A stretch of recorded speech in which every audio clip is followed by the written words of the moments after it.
Hey, it's Alex Williams, the news tag here at KubeCon, here for day 2 of the conference, really, for the major keynotes. And a lot of discussions that we've been having here have been about the maturity of the ecosystem overall, and I think that's really well reflected in this CSI, which is the storage interface, really, and for container storage interface.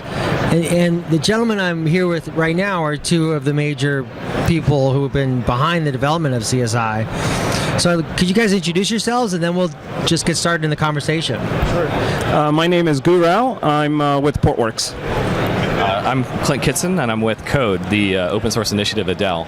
And we are definitely major contributors on the coding side, but it's really important as a setup for this to say, CSI is being led by the container orchestrators. So Mesos, Google with Kubernetes, Cloud Foundry, and Docker. There's a lot of different people involved that are all very large contributors. I think that's very important, right? That's very important to say that this is not just about Kubernetes. This is about, this really, to me, reflects this kind of next generation thinking about how you create abstractions, really, so you can integrate storage into different services. Would you agree with that? Yeah, it absolutely is about making giving the end users a sense of reliability. It's testable code now, in the sense that when an orchestrator wants to support stateful applications, they don't have to have 10, 20 different in-tree drivers for 10 or 20 different backend storage platforms.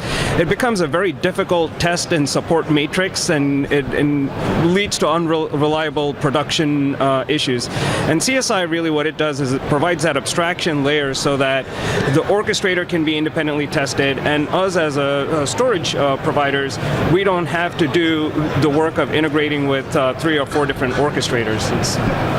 Yeah, I think when you look at the history of it and extensibility for infrastructure in the past, it's been really interesting, how different projects or products have emerged.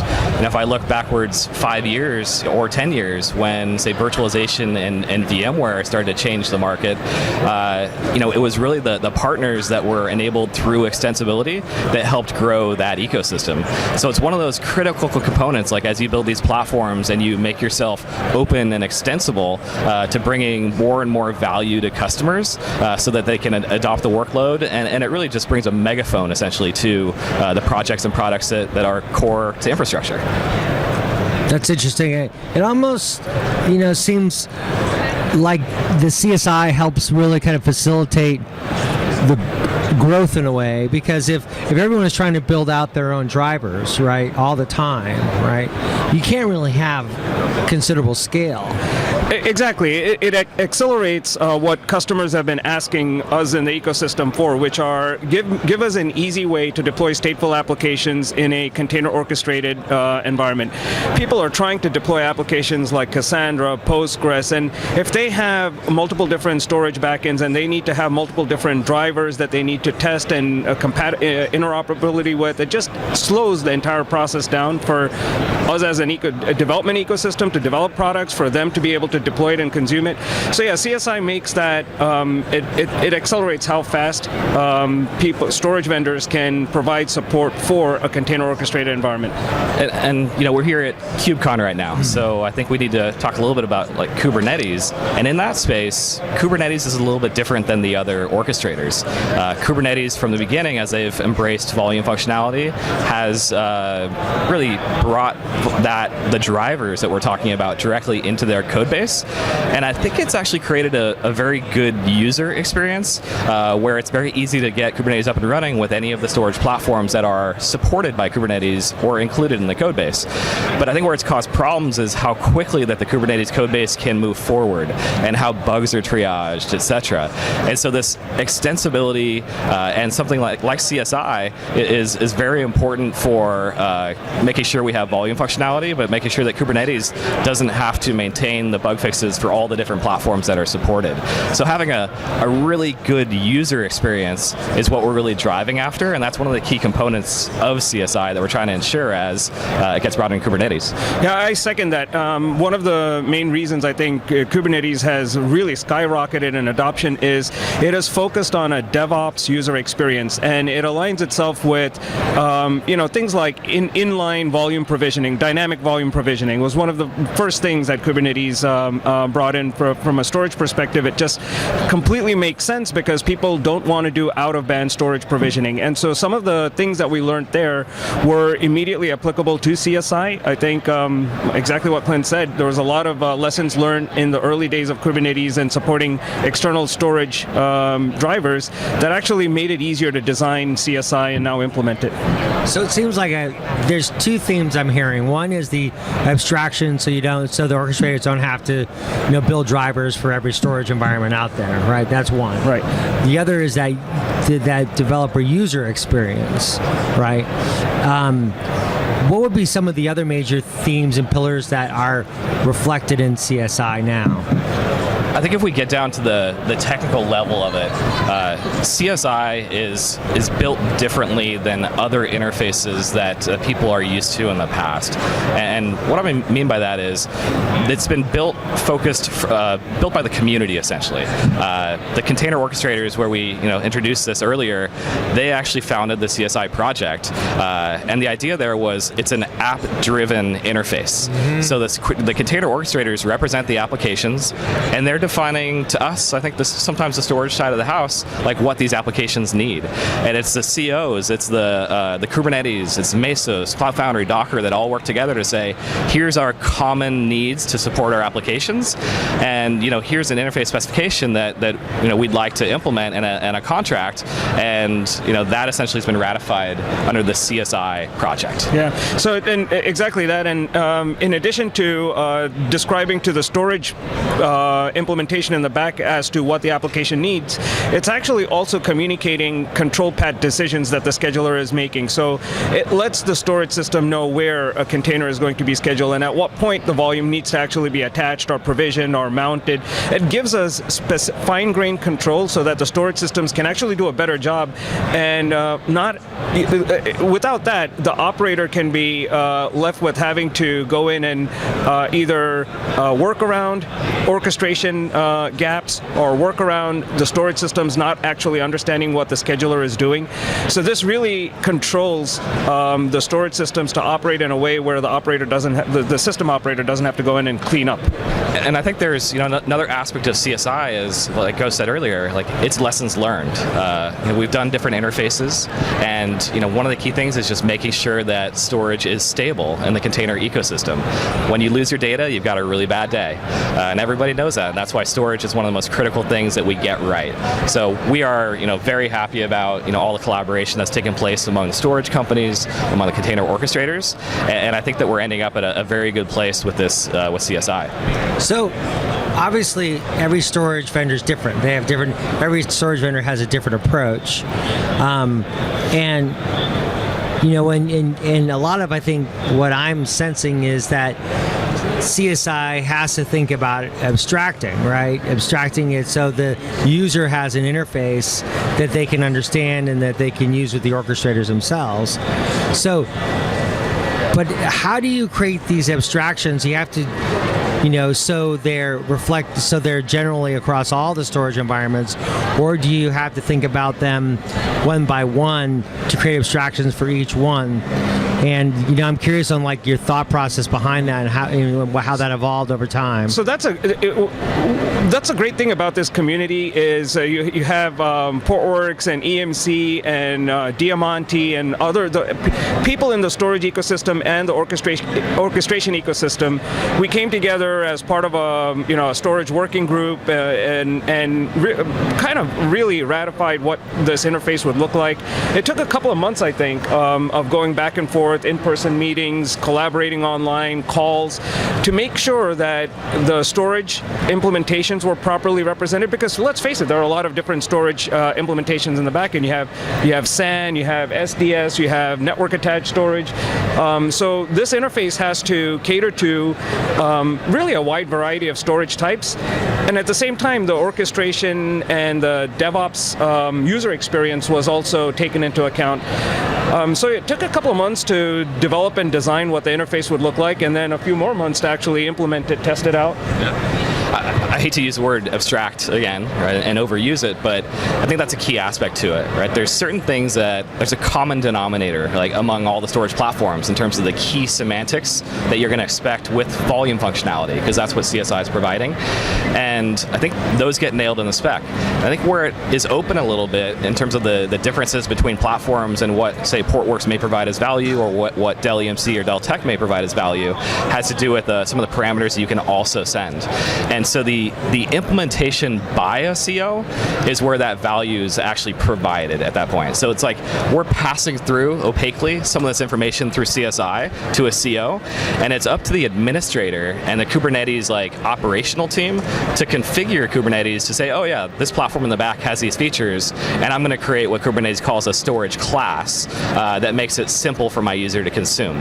So as a practical user experience, an application is going to say, hey, I want a platinum level disk, and the Kubernetes admin, Kubernetes operators are going to pre-configure that based on what they knows in the background. Maybe that's Portworx, maybe that's Dell Tech, maybe that's Red Hat's platforms, maybe it's GCE. There's some details that the operator or the admin needs to know, but it's very, very transparent to the consumer. Yeah. And that last part that he mentioned is very important. The notion that with a storage class you can have different types of backends. Actually, the different types of backends could be even different vendors or potentially even different clouds.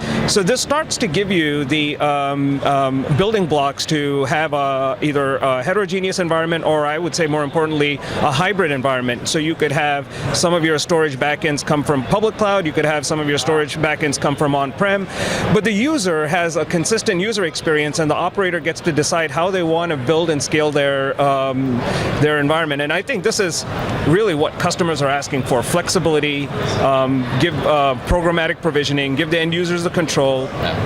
And I think what's really interesting, it goes back to the point we said earlier, if it was up to the storage companies to create a spec, we'd be in disagreement for years. And that's, I think, some of the failure of previous specifications or standards is that they become very, very detailed because they're trying to capture every single aspect and create this common denominator for a lot of different parameters.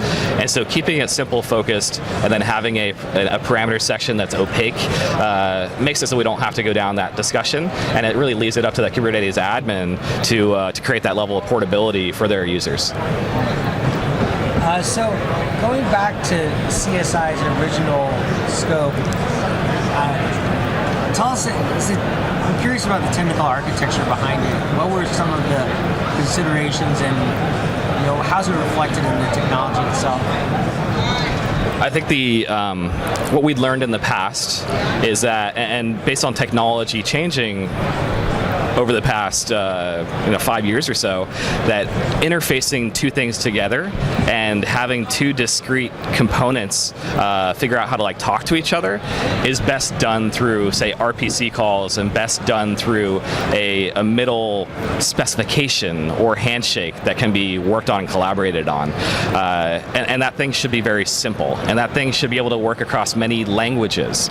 And that's been the ideal goal for REST for a long time, is, hey, I want to make it so that when I develop a REST interface, I can immediately take advantage of it in different languages. So over the past few years, I think there's been a progression towards gRPC, and that's enabled, I think, a very quick iteration between discrete components to agree on how they're going to function together, and to make it open to a huge ecosystem of languages and platforms. Yeah, what that also enables is to allow this to evolve as a service-oriented architecture, where it is by definition loosely coupled. And what's taken into account in the specification too is failures happen, so you have to be resilient to that. So you could have potentially crashes across different calls, and how do you recover from that, and how do you come back to a known stable state?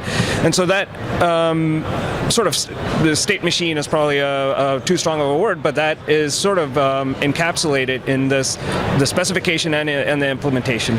I think another interesting aspect to it in terms of lessons learned learned is, CSI is going to do the basic functionality very well, and it is going to introduce some new functionality too. So with CSI, we're including raw block devices, which are also volumes. So typically, we've been advertising file systems to containers, and with CSI, we're now able to actually advertise raw block devices to the same containers. And that opens a whole new door for new possibilities for different types of applications. If you're a high-performance application, maybe you don't want a file system below you. If you're a clustered application where you want to have containers on different hosts sharing a block device, you're going to need something that's raw block.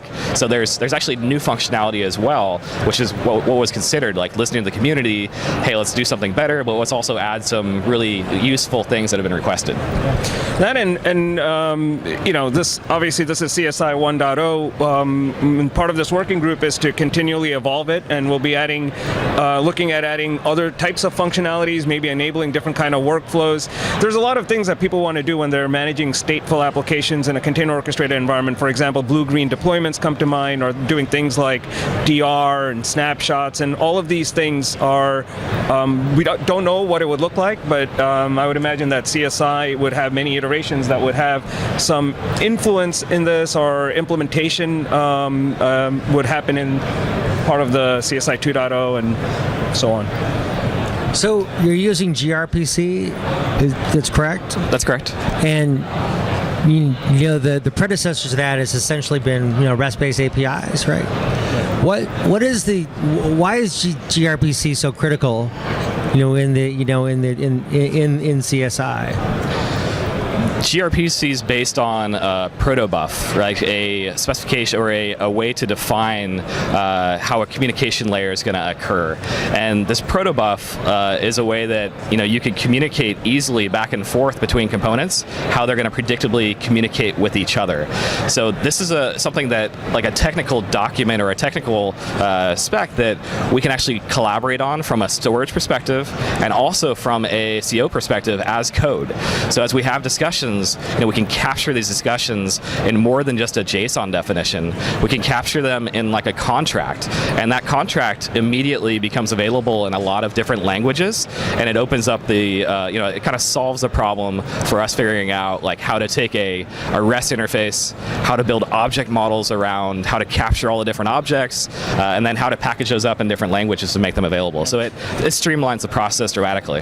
Yeah, exactly. And in a language-independent way, it allows you to encapsulate more complex data structures than you would otherwise do with traditional REST interfaces. And you can build more of... Like the REST area is really interesting. People write books about it. I just think you really have to have a good reason to create a full REST object model and expect that someone's going to do implementations around it nowadays. I think RPCs and gRPC just gives a... Thinking about CSI, if you were using it yourself, or I don't know if you are, I'm sure you are, how are its use cases evolving kind of from your own perspectives? Like, are you using it internally? Are you thinking? So both EMC, Rexray, Portworx have implementations of CSI. We do use it internally already. Note that the CSI first public implementation of it will be in 1.9, which I think will be alpha in December.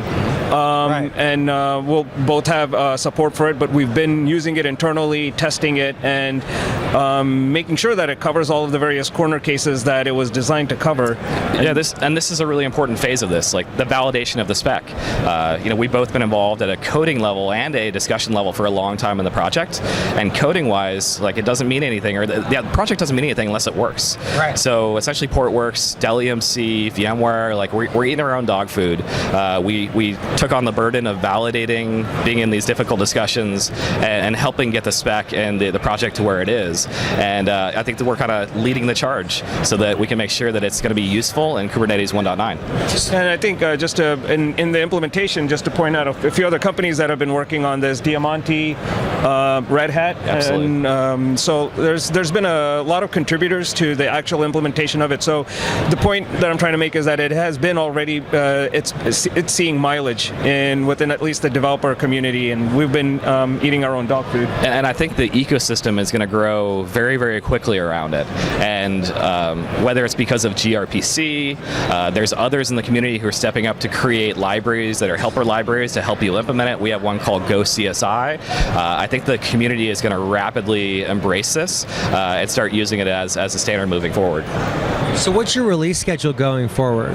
How will you be managing that? So, well, one beauty of this is now none of the storage implementations are in tree and are tied at the hip with the Kubernetes release schedule. So Kubernetes gets to maintain its own release schedule.